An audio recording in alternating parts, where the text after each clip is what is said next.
For more than 4 decades, Al Roker had been the steady face millions of Americans trusted every morning.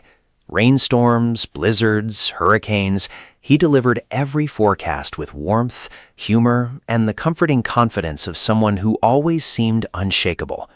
To viewers, he looked fearless, but behind the bright studio lights and familiar smile, there came a season in Al's life when that confidence quietly disappeared. It happened after what many insiders later described as the most difficult professional setback of his career.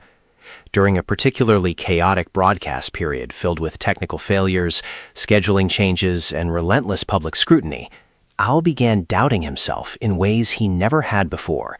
For the first time in decades, he feared he was losing the sharpness and presence that had once made him indispensable on morning television. Every small mistake felt enormous.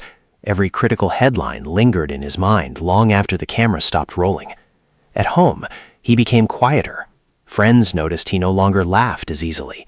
The man who once energized every room suddenly seemed exhausted by simply walking into one.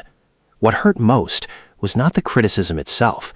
It was the private belief growing inside him that maybe his best years were behind him.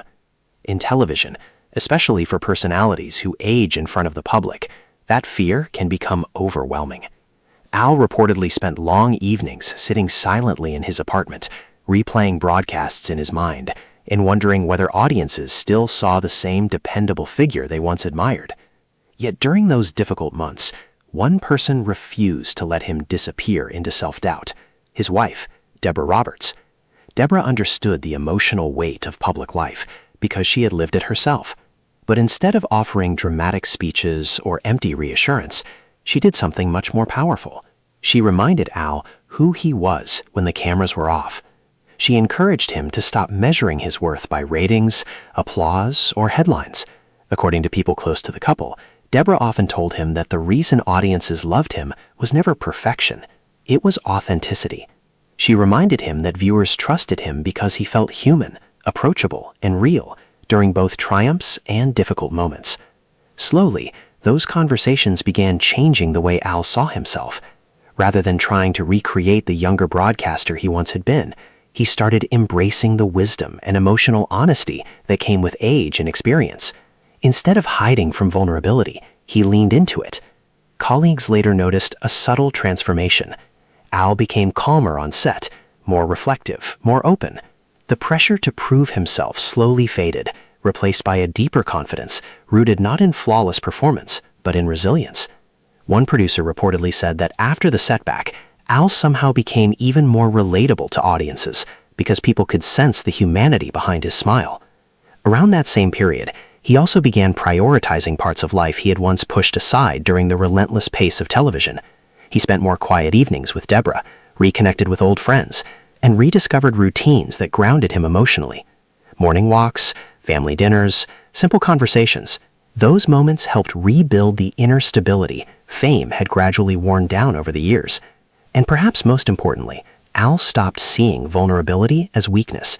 He began speaking more honestly about fear, aging, uncertainty, and the emotional toll of public expectations. That honesty resonated deeply with viewers, especially older audiences who understood what it feels like to confront change later in life. Many people in their 60s saw themselves in his journey: the fear of becoming irrelevant, the pain of losing confidence after setbacks, and the difficult process of rebuilding self-belief when the world expects you to remain strong. What made Al's story powerful was not that he avoided failure, it was that he refused to let failure define the final chapter of his life. Over time, his confidence returned, but it looked different than before. Earlier in his career, confidence meant certainty. Now it meant endurance. It meant showing up even when doubts lingered. It meant accepting imperfections without surrendering self-respect. Viewers began noticing something new in him during interviews and broadcasts, a quiet gratitude that hadn't been there years earlier. He no longer seemed focused on proving he belonged. Instead, he carried himself like someone who had survived a storm and learned something valuable inside it. Friends close to the couple later shared that Deborah remained the emotional anchor throughout the entire journey. She never allowed public opinion to become the loudest voice in their home. When Al questioned his future, she reminded him of the countless lives he had touched, simply by being present through people's ordinary mornings for so many years. In many ways, her steady support gave him permission to believe in himself again. By the time Al fully regained his footing professionally, the setback that once threatened to break him had transformed into something unexpected, the very experience that deepened his character and strengthened his connection with audiences. His story became less about television success and more about emotional survival. And for many viewers approaching retirement, coping with personal losses, or facing uncertainties about aging, that message carried extraordinary meaning. Because life does not stop testing people after 60.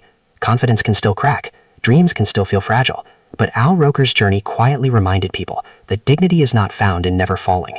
It is found in standing back up with humility, wisdom, and heart.